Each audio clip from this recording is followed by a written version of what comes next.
Hi guys! So today's video, gagayahin natin si Miss Maja Salvador. No, hindi gagayahin. Inspired lang sa kanyang looks sa wildflower. First, mag-aayos muna ako ng buhok. Then maglalagay na ako ng aking primer, which is my Vita Smooth. Massage lang natin all over our face. Then, ang aking liquid foundation with my concealer, pinaghahalaw ko lang sila. Ang nilalagay kong una sa aking balat, then sa mga dark spots ng aking mukha. So, konting contour sa ating cheeks, sa jaws, at sa ating forehead para lumiit ng konti ang ating mukha sa screen.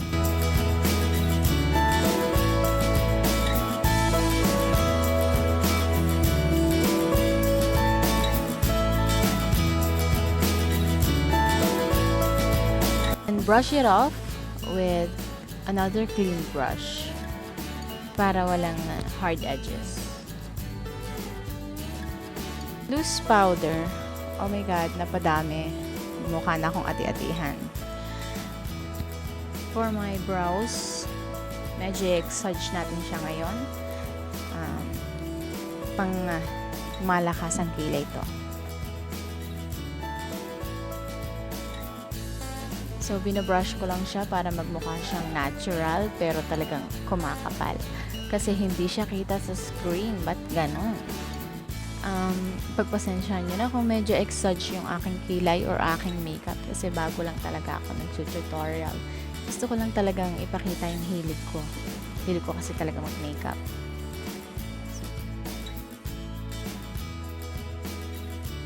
So, back to my kilay, nililinisan ko na lang yung edges niya para mamula yung mga dumi-dumi, lagpas-lagpas.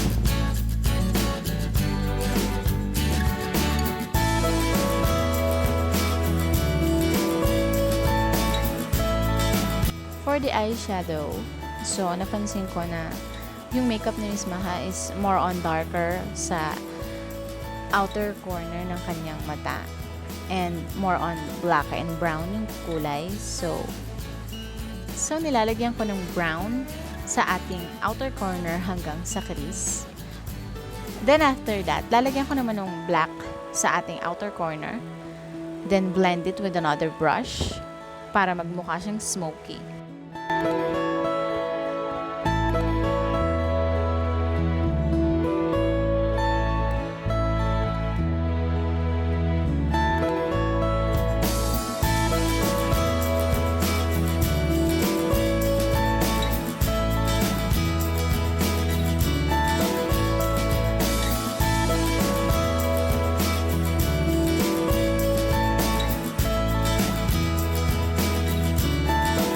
After that, eyeliner, my liquid eyeliner. Hindi natin siya masyadong i-uwi ngayon. Medyo manipis lang din. Pero dapat black na black. So, wag natin kakalimutan yung ating lash line.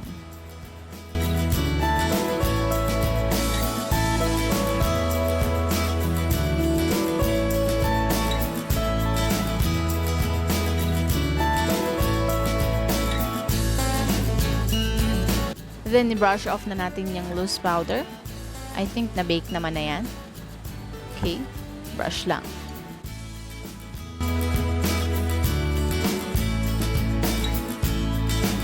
Then, back to the eyeshadow. Nilagyan ko ng white glittery yung ating inner corner at sa outer corner ng ating mata para medyo mag-freshen up yung mata.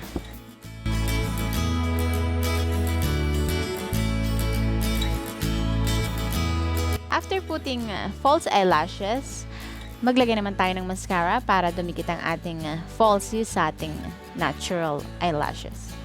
And then, wag natin kakalimutan ng ating lower eyelashes. Syempre, dapat kapantayan ang nasa taas.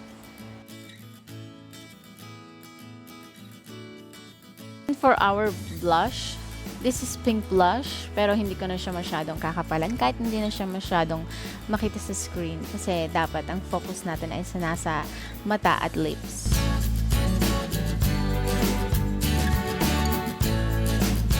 And for our lips, kitang-kita nyo naman sa picture ni Miss Maja na talaga namang pulang-pulang kanyang lips.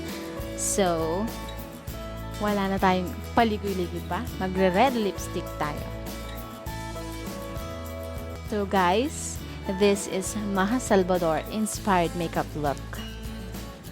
So, warning lang, eto na, mag-i-inarte na ako, kaya skip mo na lang kung ayaw mo.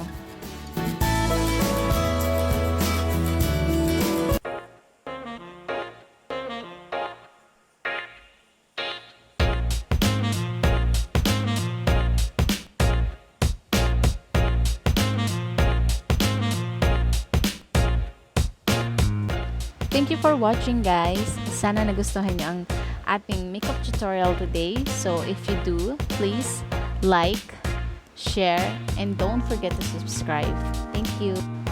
Bye, guys. See you in my next video.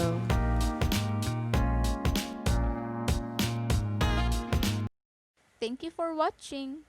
Please don't forget to subscribe, like, and share.